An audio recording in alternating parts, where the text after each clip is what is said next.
Recording studio चारवाहा विद्यालय मनिहारी। आई सखी के बारात भइल रहे मुलाकात, आई सखी के बारात भइल रहे मुलाकात, आई सखी के बारात भइल रहे मुलाकात। हमर चढ़ली जवानी चाहे चूसल, एगो चुम्मा खातिर सखी मजनुआ बाटे हमारा घुसल, एगो चुम्मा खातिर सखी हीरोआ बाटे हमारा घुसल।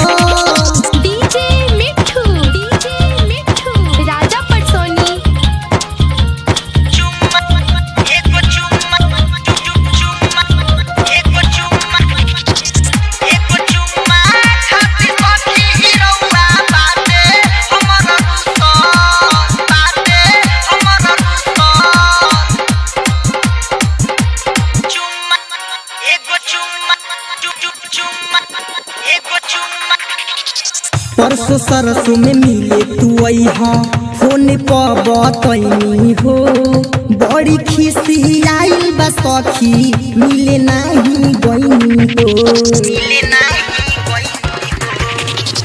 परसों सरसों में मिले तू अइहा, फोन पर बतैनी हो, बड़ी खिसी आइल बा सखी मिले नहीं गइनी हो। राते पीले बसारा बेका में कोइले बा खराब, राते पीले बसारा बेका में कोइले बा खराब, बाटे भोटिया के भीतर घुसल, एगो चुम्मा खातिर सखी मजनुआ बाटे हमारा घुसल, एगो चुम्मा खातिर सखी हीरोआ बाटे हमारा घुसल।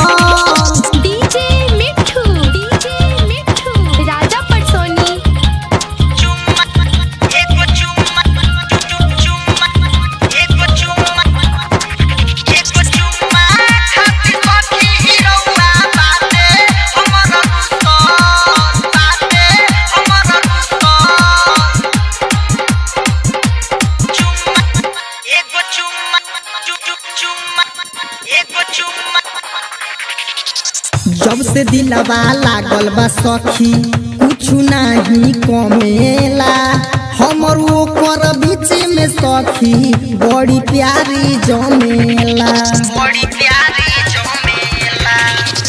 जब से दिलवा लागल बा सखी कुछु नहीं कमेला, हमर ओकर बीच में सखी बड़ी प्यारी जमेला।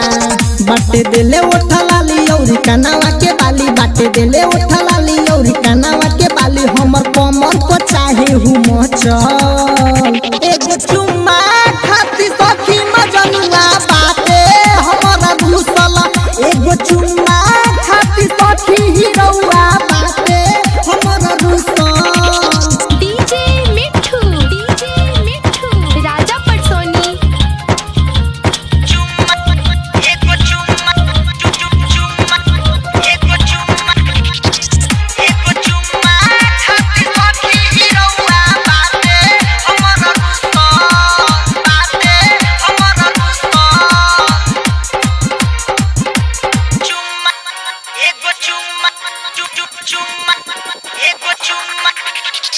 राइटर दर्द अनिल के दिलावा बाटे बड़ी भोला हो, सुनील बिहारी छुए लागलिया कुछ कुछ होला हो।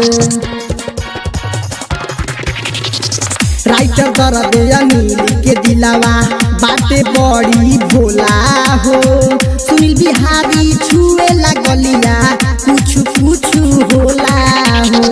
सखी मिथुन मन चला देखी खूबे ललचेला, सखी मिथुन मन चला देखी खूबे ललचेला, चाहे घरवा में हमर घुसल, एगो चुम्मा खातिर सखी मजनुआ बाटे हमारा घुसल, एगो चुम्मा खातिर सखी हीरोआ बाटे हमारा घुसल। आशीष रिकॉर्डिंग स्टूडियो चारवाहा विद्यालय मनिहारी।